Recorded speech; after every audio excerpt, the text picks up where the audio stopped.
Two Republicans will go head-to-head in a runoff election in Texas to fill a vacant congressional seat Democrats were hoping to capture. Susan Wright and Jake Ellzey will face off for the state's 6th congressional district.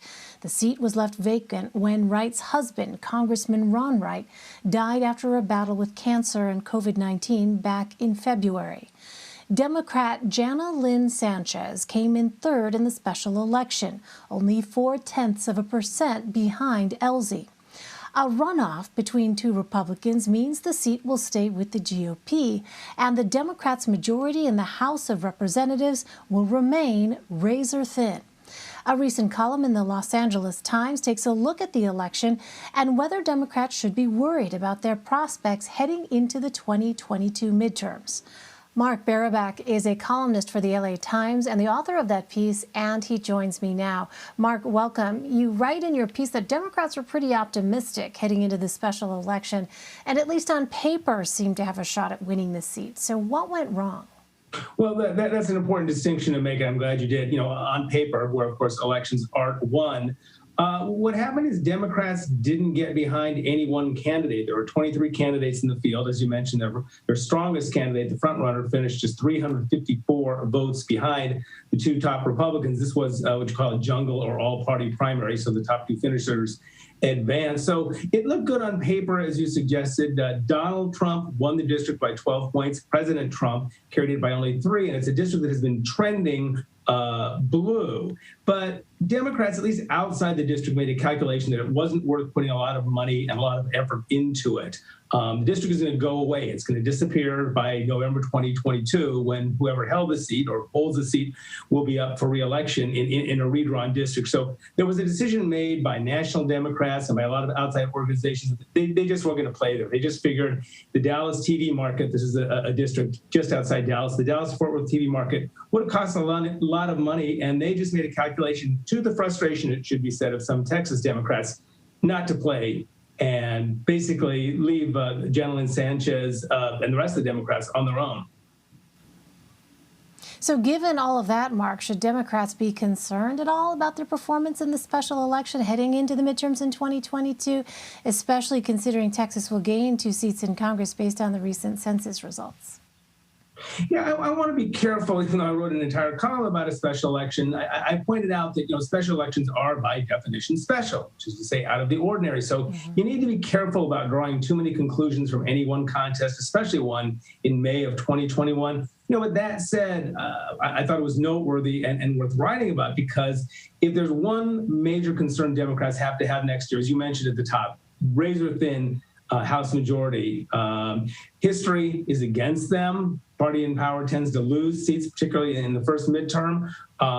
So they need to worry about a turnout. That's their big concern. Will Democrats turn out in large enough numbers to help Democrats hang on to that majority and maybe even add to it? I mean, history, again, doesn't bode well. The people who turn out tend to be members of the out party who aren't happy, who want to make their unhappiness known. And if there's a caution for Democrats in all of this, it's the turnout. You had 80,000 or so votes cast in this election. That's compared to 340,000 in November. So again, without drawing too many inferences, it's just reminds Democrats that turnout is going to be really, really important in terms of getting their folks to come out and not to stay home in November of 2022, when it really does count. Well, let's talk about November 2020. The 2020 presidential race was much closer in Texas than many would have expected. What factored into those results? I think a lot of, and I want to be clear, I come at this as someone outside Texas, someone outside looking in. I'll stipulate there are a lot of folks who know Texas understand it better than I. But that said, I think what helped Joe Biden in Texas are the factors that helped him really all over the country.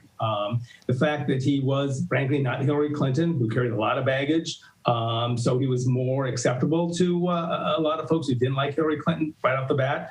He did well among college-educated voters in particular. He did better than Hillary Clinton did among those. And he also did very well among suburban women, suburbs of Houston, suburbs of Dallas. I mean, Texas is a mostly urban suburban state, notwithstanding the whole rural cowboy thing, mystique if you will. So the factors that helped Joe Biden across the country helped him in Texas. He lost by only 5 points. I mean, a loss is a loss. Donald Trump won the 38 electoral votes, but he came much closer and did much better than Democrats have over the previous 20 years.